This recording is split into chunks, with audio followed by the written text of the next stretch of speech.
Anche i lavoratori padovani di Amazon in sciopero come nel resto d'Italia a rivendicare la ripresa delle trattative con la multinazionale americana, un confronto relativo sia al personale dipendente sia a quello operativo negli appalti e nella logistica, dagli addetti alla consegna, alla movimentazione merci, che si focalizzi sulla stabilizzazione dei contratti. Che venga applicato in toto il contratto collettivo nazionale del trasporto merci e logistica e non come oggi che ci sono più contratti all'interno delle stesse piattaforme.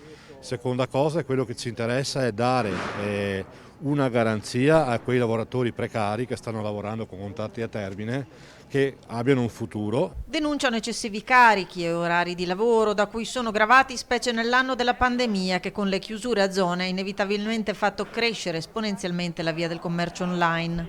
C'è una situazione veramente che diventa esplosiva, per il semplice fatto che stanno adoperando un algoritmo che li fa viaggiare con la percentuale diciamo, tra viaggio e consegne calcolata da un computer, quindi alla fine da un alert rosso chiamano il lavoratore, non c'è un lasco, quindi deve essere sempre di corsa. Noi stiamo verificando anche la questione delle percolenze perché rischiano di violare il codice della strada. Davanti alla prefettura escono dall'incontro ottenuto con il prefetto di Padova la richiesta un tavolo di mediazione anche per guardare ai poli logistici di prossima apertura in regione. Sollecitare un tavolo ministeriale e un tavolo a livello di Regione Veneto, dove cominciare a ragionare anche dei prossimi investimenti e insediamenti che ci saranno nelle rimanenti province, e cioè Vicenza, Treviso e Venezia.